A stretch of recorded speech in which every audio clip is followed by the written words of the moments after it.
Bonjour à tous, j'espère que vous allez bien. Alors, cette semaine, j'ai décidé de vous parler de notre installation électrique.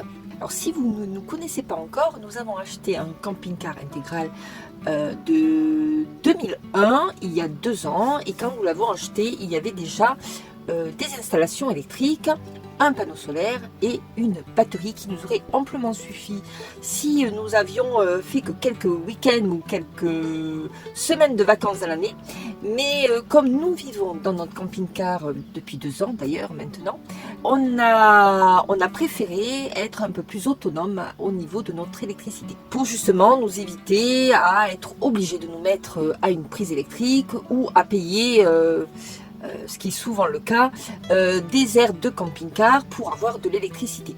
On voulait être donc complètement autonome. Donc dans cette vidéo, on va vous présenter tout ce qu'on a fait, tout ce qu'on a changé, tout ce qu'il y avait avant et tout ce qu'on a changé.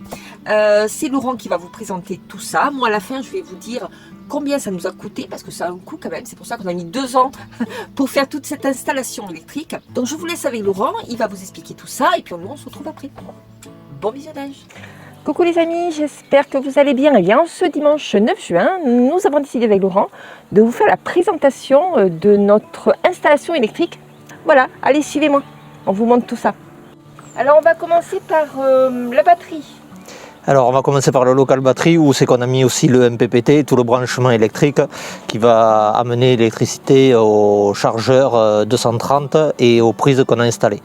Alors on a mis... Dites pas bonjour aux gens. Bonjour tout le monde. Alors on a mis un panneau solaire 360 watts qui se situe sur le toit bien sûr. Et donc ensuite ici, donc on a une batterie 100 ampères au lithium. Voilà. Ensuite on a les départs donc ici et ici pour aller au convertisseur 230 avec un fusible en 170 ampères.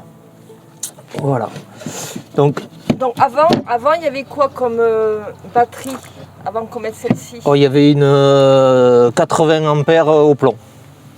D'accord, et voilà. Au niveau du panneau solaire? Alors au panneau solaire il y avait un 150 watts. D'accord.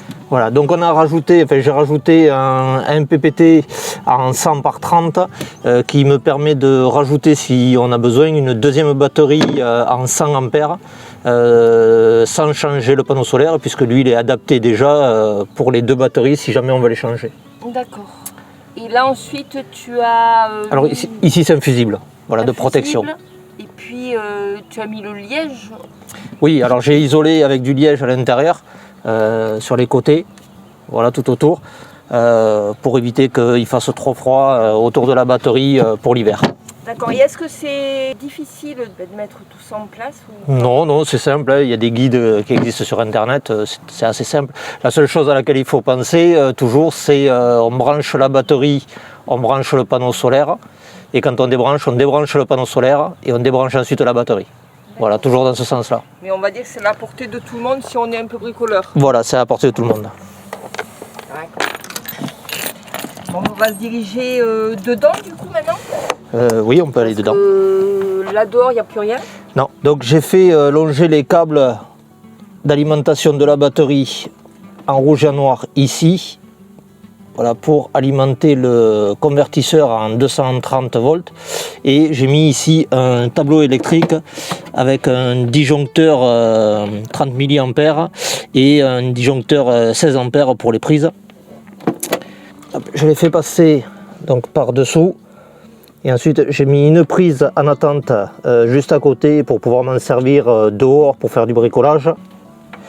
Et ensuite donc j'ai remonté l'alimentation électrique le long du montant de la ceinture de sécurité pour ensuite alimenter les 2 prises blanches qu'on voit ici en 230. Voilà.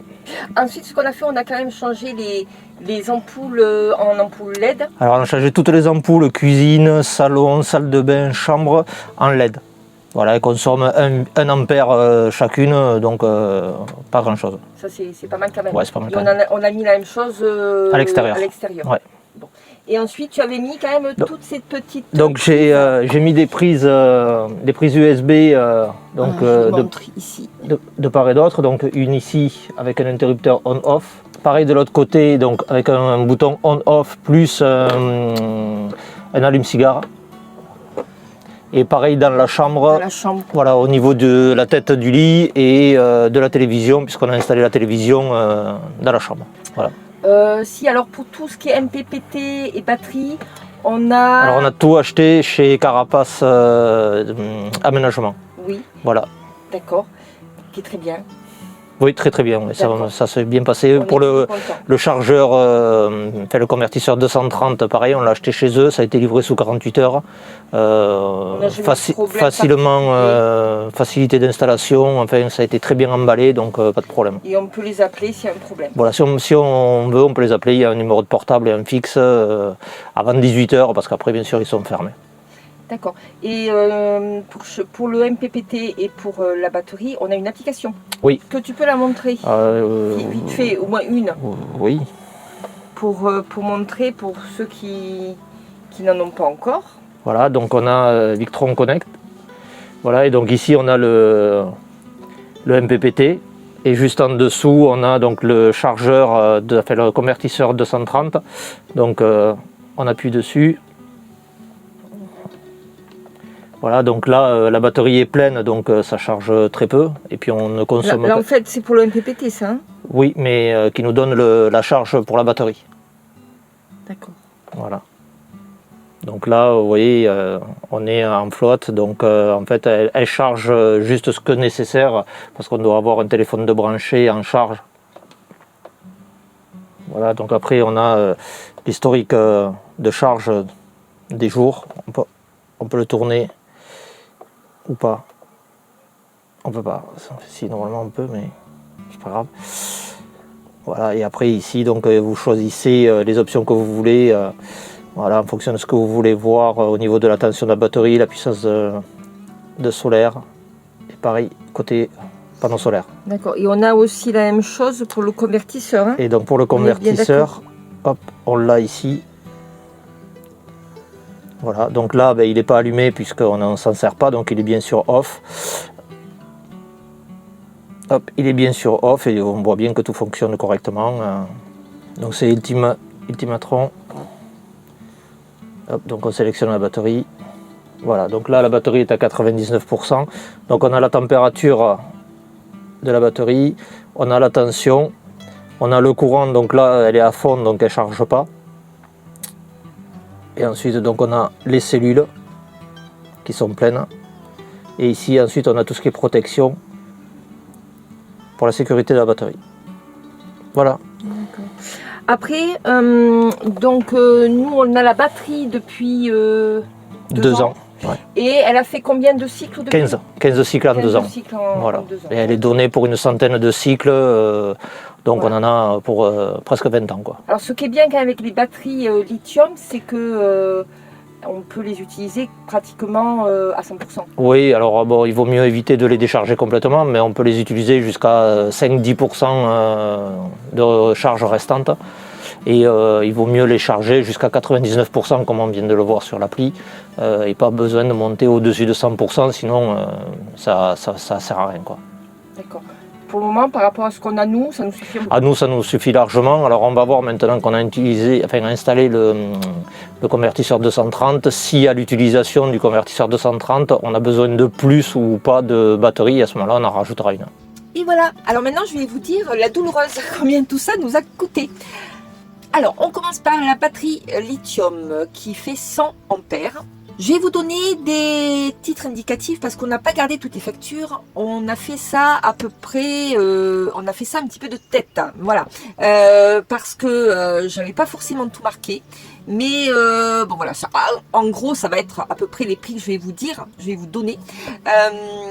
Mais voilà, ça va être approximativement. Hein. Voilà, donc si on reprend tout ce que Laurent vous a dit, on a acheté une batterie lithium 100 ampères qui nous a coûté environ 780 €. On a ensuite acheté un MPPT qui nous a coûté 120 €. Un panneau solaire qui nous a coûté 450 € environ. Ensuite, il y a eu des petites prises USB. Alors, on en a mis quelques-unes. Ça nous a fait un total de 80 € en tout. Et ensuite, on a acheté des câbles, le convertisseur ainsi que le boîtier électrique pour un montant de 1000 €. Donc, ça nous a fait un total de 2420 €. Voilà, tout ça. Mais je pense que ça vaut vraiment le coup parce que, comme je vous disais en introduction, ça nous permet de pas d'être quand même très très autonome et de pas être obligé d'aller à certains endroits parce qu'on n'a pas assez d'électricité. Vous voyez ce que je veux dire? Au moins, on se pose où on a envie et on est complètement autonome. Voilà, enfin nous en tout cas, c'est le choix qu'on a fait. Et alors, même si ici, on a de l'électricité, on souhaite rester sur l'air de toit parce que maintenant, on s'est fait des amis aussi et que tant qu'on reste ici, on se dit on va pas les quitter forcément. Donc on reste ici aussi par amitié, voilà, tout simplement. Mais c'est vrai que si on voulait partir et de se dire on n'aurait pas besoin d'être avec une prise électrique, etc.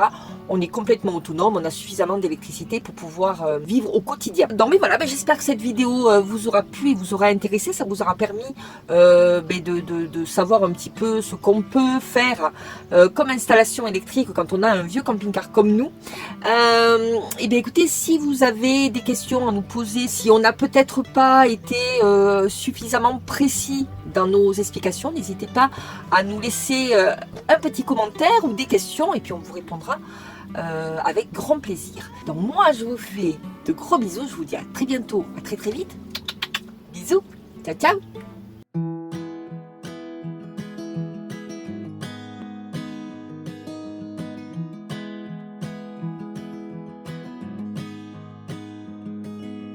I'll be right behind you, Josephine.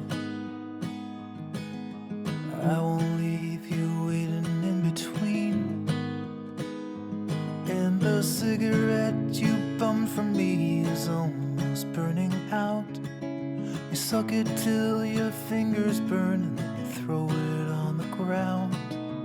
I'll be right behind you, Josephine.